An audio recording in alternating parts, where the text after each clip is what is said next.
देखिए, पहली बात मैं स्पष्ट कर दूं कि सर्वोच्च न्यायालय के आदेश पे प्रभु श्री राम का मंदिर बना और मैं खुद अयोध्या का रहने वाला हूं, हम अयोध्या वासी हैं। सर्वोच्च न्यायालय के आदेश पे मर्यादा पुरुषोत्तम प्रभु श्री राम का मंदिर बना, अच्छा मंदिर बना। सभी देशवासियों को और सभी श्रद्धालुओं को ढेर सारी बधाई, शुभकामनाएं। मैं ये नहीं समझ पाता कि इतनी बेचैनी क्यों है, कौन आ रहा है कौन नहीं जा रहा है, किस बात का दर्द है। सबसे ज्यादा मैं देखता हूं आप लोग कौन आया कौन नहीं आया। जिसकी श्रद्धा होगी, जिसको भगवान प्रभु श्री राम से आशीर्वाद लेना होगा, जाएगा। बिना मतलब आप लोग परेशान है, कौन जा रहा है कौन नहीं जा रहा है। तो क्यों सपा को आपको आशीर्वाद बिल्कुल नहीं चाहिए? नहीं, आपको बिल्कुल परेशानी नहीं होना चाहिए इस मुद्दे नहीं, पर। सपा को आशीर्वाद नहीं चाहिए आपको था। फिर वही बात, हमें लेना होगा, हम जाएंगे। आपके पेट में क्यों दर्द है? नहीं, तो मैं तो यही तो हमें पूछ रहा हूं कि लेना आपको रामलला का आशीर्वाद भाई, नहीं अभी चाहिए? राष्ट्रीय अध्यक्ष जी बोलकर गए और उन्होंने कई मंचों से इस बात को कहा कि हम सब परिवार जाएंगे, आशीर्वाद लेंगे। आपको क्यों बताएं कब जाएंगे? तो चुनाव के बाद जाएंगे, चुनाव के पहले जाएंगे? कब जाएंगे? हम जाएंगे। अच्छा, आपने कहा पवन पांडे जी, आपने एक बात कही कि आप कोई, मेरी बात सुनिए, आप कोई प्रभु श्री राम का दाखिल खारिज आपके नाम नहीं होगा कि आप बताएंगे कि 25 फरवरी को 10:45 पे आपको दर्शन करना है। नहीं, मैं इसके लिए अधिकृत नहीं है। मैं तो कह भी नहीं रहा हूं। नहीं, मैं तो कह भी नहीं रहा हूं कि मेरा दाखिल खारिज होगा। मैं कौन होता हूं कहने वाला? मैं तो सिर्फ ये सवाल पूछ रहा हूं। आपने कहा कि सर्वोच्च न्यायालय का फैसला था, उसके बाद राम मंदिर बना, बिल्कुल ठीक है। तो सर्वोच्च न्यायालय ने यह कहा था कि अयोध्या की सड़कें नहीं बन सकती, एयरपोर्ट नहीं बन सकता है। अब आपको मैं इस बात का भी जवाब दे दूं, आप सर्वे करा लीजिए इस बात का। बहुत गंभीरता से आपके इस बड़े चैनल पे बैठ के कह रहा हूं। 2012 के पहले आदरणीय कल्याण सिंह जी, आदरणीय राजनाथ सिंह जी, आदरणीय राम प्रकाश गुप्ता जी उत्तर प्रदेश के मुख्यमंत्री रहे। उनके मुख्यमंत्री रहते हुए अयोध्या में कितना काम हुआ, इन तीन मुख्यमंत्री के पूरे कार्यकाल का पता ब्यौरा इकट्ठा करिए। और 2012 से लेकर 17 तक श्री अखिलेश यादव जी मुख्यमंत्री थे, तो कितनी सड़कें बनी है, कितने काम हुए हैं, मैं आपको गिना सकता हूं। चाहे वो बिलहर घाट से लेकर पूरा बाजार की सड़क हो, चाहे थानापुरा कलंदर से बिलहर घाट की सड़क हो, चाहे दर्शन नगर से लेकर रसूलाबाद हो, चाहे पूरा बाजार से एमी आलापुर हो।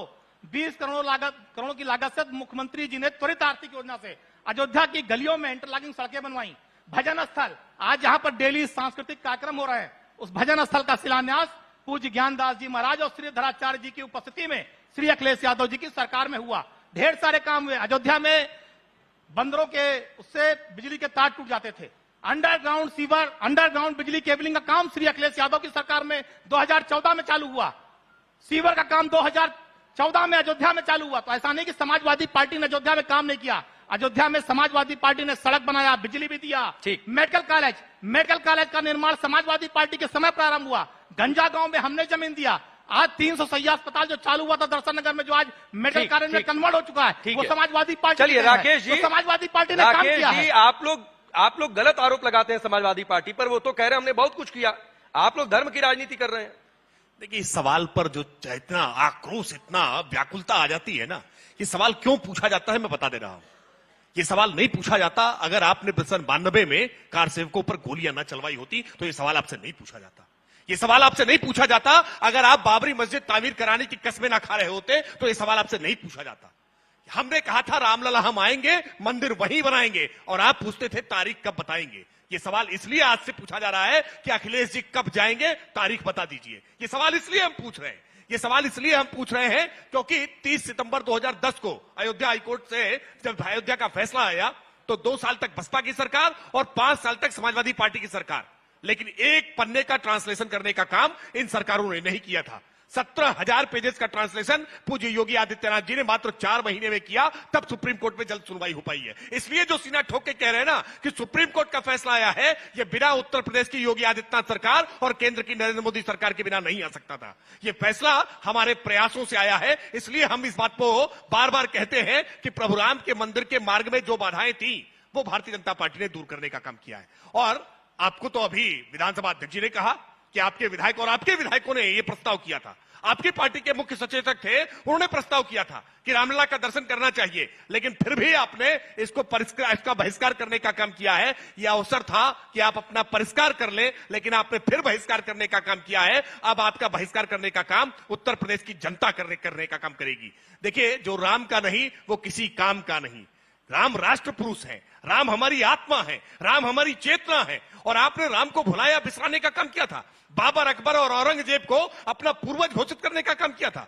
अयोध्या को फैजाबाद बना करके रखा था, अयोध्या को नगर निगम हमने बनाया, अयोध्या का नामकरण करने का काम हमने किया, 50,000 करोड़ रुपए की परियोजनाएं अयोध्या में प्रारंभ करने का काम हमने किया है। और आज 2 लाख से ज्यादा प्रतिदिन श्रद्धालु दर्शन करने का काम कर रहे हैं। पूरे भारत में आज सबसे ज्यादा जहां चढ़ावा चढ़ रहा है, जहां लोग अपना आदर, अपना स्नेह प्रकट करने का काम कर रहे हैं, वो आज अयोध्या बना है। पांडे, अयोध्या एक बात पूरी कर लूं, ये उत्तर प्रदेश की पहचान अयोध्या, मथुरा, काशी से होनी चाहिए थी। दुर्भाग्य ये था कि इन्होंने उसकी पहचान सैफई से बनाने का प्रयास किया, रामपुर से बनाने का प्रयास किया। ये राजनीतिक पहचान नहीं हो सकती है भारत की जो परंपरा। मैं असीम बखार जी के पास जाऊं, उससे पहले पवन पांडे जी, एक क्रॉस है, और क्रॉस ये कि ये तो मुद्दा बन रहा है। आपके कई विधायक गए और विधायक क्रॉस वोटिंग कर रहे थे, उस दौरान उन्होंने रामलला की तस्वीर लगा ली। जो बात ये कह रहे हैं, मनोज पांडे जी ने क्या कहा वो पब्लिक लाइफ में है, तो आप अपने विधायकों को नहीं समझा पाए, या फिर आपके विधायकों ने कह दिया कि आप गलत हैं, जनता को क्या समझाएंगे? देखिए, मैंने शुरुआत में भी कहा और अभी फिर कह रहा हूं कि मर्यादा पुरुषोत्तम प्रभु श्री राम हमारे लिए राजनीति का विषय नहीं है।